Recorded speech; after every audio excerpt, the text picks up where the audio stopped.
Hey everybody, what's up? Stinger here again, and we are back in Parkitect. This is Brimstone Peak, that is the second scenario in the DLC, and this is actually a really cool scenario. So you basically have this entire island here, and all of this part over here is pre-built part of the scenario. So, you know, this top spin here, the tower and the coaster, and all the theming within it, all of that is pre-built, and it establishes this really cool steampunk theme that I really like. And I decided, you know what, I'm going to take the steampunk theme and apply it to the rest of the island. So basically in the end I'll have this large, massive steampunk island, which I think will be pretty cool. So I've built two areas, the entrance area here and this area over here. So for the entrance area, we have this little main street kind of thing, and each of these buildings is actually housing. Can I click that? No, I can't. Come on. Okay. Each of these buildings is actually housing a separate store. So yeah, you can see from the outside the different stores, which I think is pretty neat. This house also contains a toilet, and you can really tell, if you take a look at it, you can really tell that this is very much inspired by this area. So the roof here is obviously taken from the station roof. This veranda over here is taken from this thing that's built around the drop tower here. And then this veranda is taken from here, or inspired by that. It's not like directly taken, of course, because just copying things would be rather boring. But you know, these are just variations of it. So you can see these domes here, these dome towers that are taken from here. Over here we have some more taken from here and there. But you know, with variations in color and shape. And you know, as I'm getting more into this theme, I'm also getting more creative, more comfortable with it, which you will see in the second part, which is much more free from this theming. This is still very close to the established theme over here. So this entrance area has two flat rides. This one, it's called Clockwork. I don't even know what it is anymore. And then this G-lock here.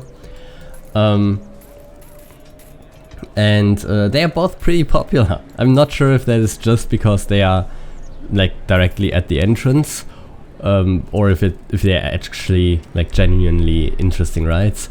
But in any case, they are really popular right now, so that's nice, I guess. The theming for both of them is wonky, let's say.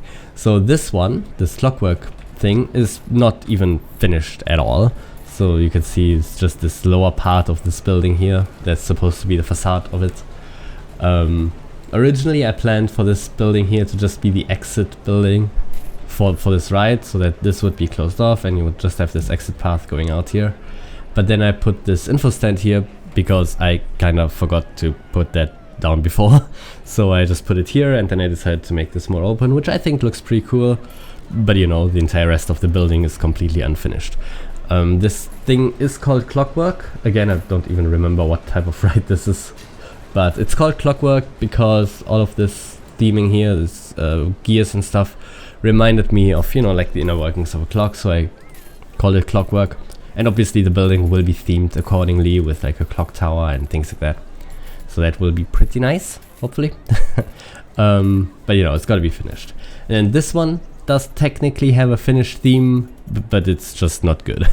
So I wanted to have this be like this open plaza kind of style, with just these pavilion types of roofs over the queue line, which I didn't manage to do, but it just doesn't look steampunky at all. I did try to do steampunk stuff, you know, we have the steampunk shafts here and stuff like that, which I used extensively here as well. But it just didn't work out. It looks more like a fun fair kind of thing than anything else. And that's obviously not the theming that I was going for. So the theming for this ride has to be changed at some point. I also am considering to retract the queue line up to here, maybe, to have more space for paths. But we'll see about that. So the second area that I built is this area around this coaster here, which is called Piston, and I'm really not sure about this name. I just thought that Piston as a name works theming wise, because this is a hydro launch coaster, so I thought, you know, pistons like pushing things or whatever, I thought that would just fit the theming quite well. But as a name for a coaster, it's rather weak. So I'm probably going to change this, maybe to just something like piston engine or something, or maybe I'm just going to change it completely, but we'll see about that. It's a name after all, it's not that important.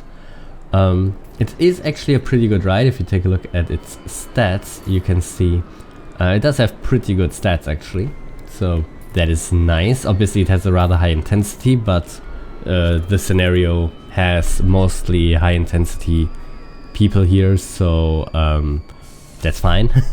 And yeah, so I'm really quite happy with the stats of this coaster, with how this turned out in general.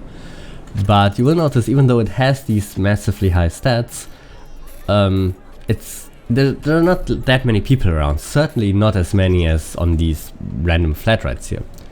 And I think the main reason for that is just that there's not that much going on here. There's not that many people here. And that is actually the reason why I built this thing. This is a second food court, the first one being here in the entrance area. There's a second food court. This building over here is housing 4 stores, 4 food stores. And then this building is having the toilets.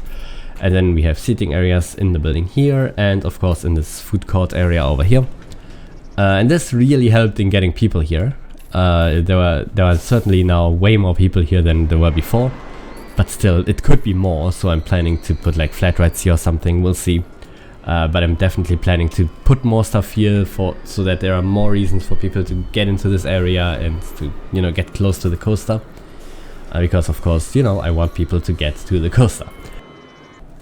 So yeah, one last thing that I want to talk about is the overall structure here. So as you can see, this is really just a big warehouse.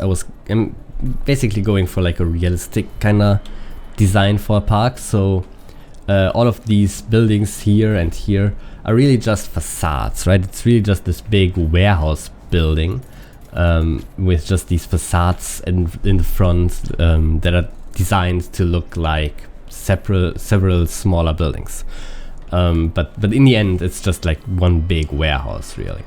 And you can see that there's this big gray wall here where there is no facade, and the reason for that is that I simply didn't finish the facade there.